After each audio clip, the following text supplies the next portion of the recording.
Telugu capital భక్తి టీవీకి స్వాగతం సుస్వాగతం. నేను శ్రీలక్ష్మి. ఈరోజు మనతో శ్రీ శ్రీ శ్రీ ఆనంద శివకామేశ్వరి ఆశ్రమం పీఠాధిపతి శ్రీ శివకామేశ్వరి ఆనందమయ్య గారు మనతో ఉన్నారు. శివకామేశ్వరి గారు నమస్కారం అండి. నమస్కారం శ్రీలక్ష్మి గారు. శివకామేశ్వరి గారు చెప్పండి అమ్మా. మన ప్రేక్షకులు చాలామంది చాలా ప్రశ్నలు వేస్తున్నారు. ఆ ప్రశ్నలకు ముందుగా సమాధానాలు చెప్పాలి. తప్పకుండా తెలియజేయండి. పూర్వజన్మ కర్మలు తొలగించుకోవాలి అంటే ఈ జన్మలో ఏం చేయాలి? మనం జన్మల నుంచి ఏమేం చేస్తామో మనకైతే తెలియదు. పాపమో పుణ్యమో ఆ జన్మల్లో ఏం జరిగిందో తెలియదు. మరి ఎన్నో జన్మో కూడా మనకు తెలియదు. ఏదైనా గత కర్మలు మనల్ని వెంటాడుతూ ఉంటాయి, బాధలు కష్టాలు వస్తాయంటూ ఉంటారు కదండి. ఆ కర్మలు తొలగించుకోవాలంటే ఏం చేయాలండి? తప్పకుండా తెలియజేస్తాను. తెలుగు క్యాపిటల్ భక్తి టీవీ వీక్షిస్తున్న ప్రేక్షకులందరికీ కూడా శ్రీమాత్రే నమః, శ్రీ గురుభ్యో నమః. పూర్వజన్మ కర్మ. కర్మ అంటే పని. కర్మ అంటే పని. మనం చేసే క్రియ పేరే కర్మ. కర్త కర్మ క్రియ. మనం ఏదైతే చేస్తూ ఉంటామో ఆ పని పేరే కర్మ. అందులో మనకి పుణ్యాన్ని సంపాదించేవి కొన్ని ఉంటాయి, పాపాన్ని సంపాదించేవి కొన్ని ఉంటాయి.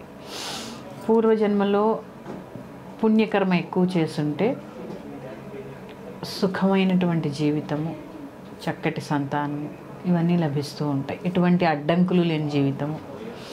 అలాగే పాపకర్మ ఎంతో కొంత ఉంటుంది. ఆ పాపకర్మతోటి జీవితంలో కొన్ని అడ్డంకులు, కొన్ని చికాకులు ఏర్పడుతూ ఉంటాయి.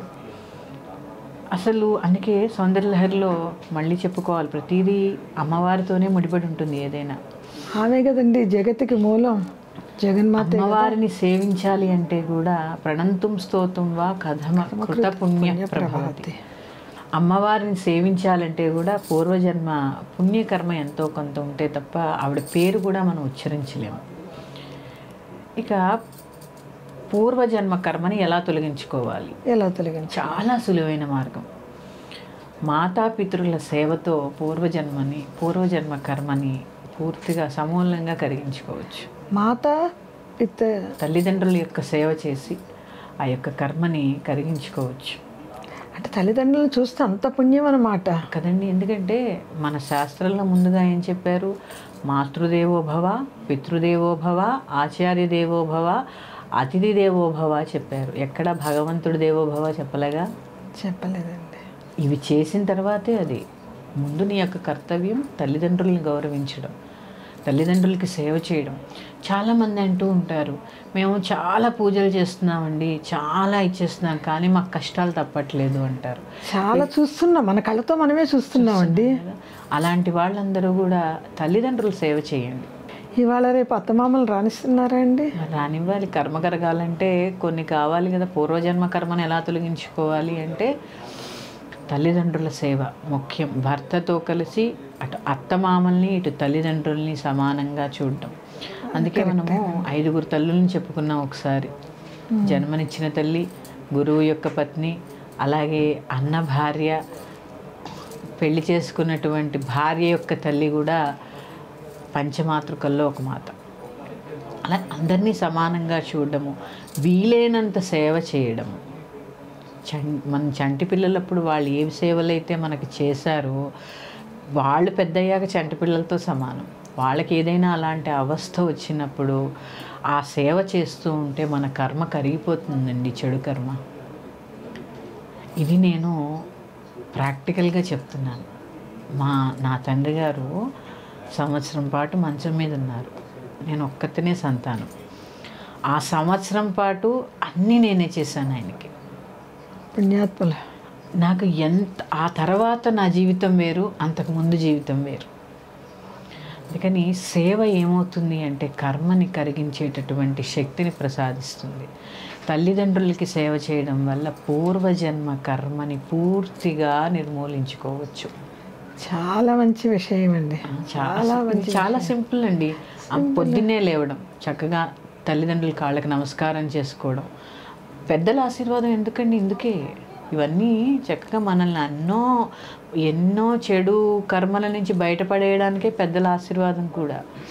వాళ్ళకి సేవ చేసుకోవడం, పొద్దున్నే నమస్కారం చేసుకోవడం, చక్కగా సూర్యుడికి నమస్కారం చేసుకోవడం, సూర్యుడికి అర్ఘ్యం ఇవ్వడం, అలాగే గోసేవ. గోసేవ ఈ గోసేవ ద్వారా కూడా పూర్వజన్మ కర్మని తొలగించుకోవచ్చు. తర్వాత గురువు యొక్క పాదసేవ. గురువు యొక్క పాదసేవ అందుకే ప్రతి ఒక్కరికి గురువు అవసరం అండి. ఇప్పుడు మరి గురువులకి అసలు విలువే ఉండడం లేదు. గురువు సేవ చేసుకోవడం అని అత్యంత ఆవశ్యకత ఉన్న వాటిల్లో గురువు యొక్క పాదసేవ కూడా, గురు పూజ కూడా. ఇవన్నీ కూడా మనకి ఈ పూర్వజన్మ కర్మల నుంచి విముక్తిని కలగజేసి చక్కటి ఆనందమైనటువంటి దాన్ని ఏమంటారు, ముందు భవిష్యత్తుని, ఆనందమైనటువంటి జీవితాన్ని, ఆనందమైనటువంటి భవిష్యత్తుని, అలాగే వృద్ధి కూడా జరుగుతుందండి. అవునండి, పితృకార్యాలు కూడా చేస్తూ ఉంటే వంశం అభివృద్ధి చెందుతుంది అంటారు. పితృదోషాలు ఉంటే ఈ నదికి వెళ్ళాలి, ఆ నదికి వెళ్ళాలి, ఆ స్నానం చేయాలి, ఈ స్నానం చేయాలి అనుకుంటూ ఉంటారు. ముందు ఇంట్లో ఉన్న తల్లిదండ్రులకి సేవ చేసుకోవడము, గోసేవ చేసుకోవడము, గురుసేవ చేసుకోవడము, ఇవన్నీ డబ్బుతో ఖర్చుతో కూడుకున్నవి ఏం కాదండి. అవునండి, మనం మనసు పెట్టి చేసేవి. ఆ ఇల్లు ఎంత ఆనందంగా ఉంటుందండి. తల్లిదండ్రులను చూస్తుంటే ఆ భర్తకి ఎంత ఆనందంగా ఉంటుంది, తల్లిదండ్రులు ఎంత చూసుకుంటుంది, ఆమెకి ఎంత గౌరవం పెరుగుద్ది ఉంటుందండి. పైగా ఇంకొకటి, ఆ ముసలి తల్లిదండ్రుల్ని చక్కగా చంటి పిల్లల్లా గుండెలకు హత్తుకొని 4 కబుర్లు చెప్తూ ఉంటే మీకు ఎంత సమయం లేకపోయినా వాళ్ళు ఎంత ఆనందపడిపోతారండి. నిజమండి. విసుక్కోకుండా ఉన్నంతలో ఓపికగా సమాధానం చెప్తూ చక్కగా తల్లిదండ్రులు సేవ చేసుకోండి. ఈ పూర్వజన్మ కర్మ నుంచి విముక్తులవుతారు. శ్రీమాత్రే నమః. మరి యొక్క అంశంతో మీ ముందుకు వస్తాను. స్వస్తి. శ్రీమాత్రే నమః.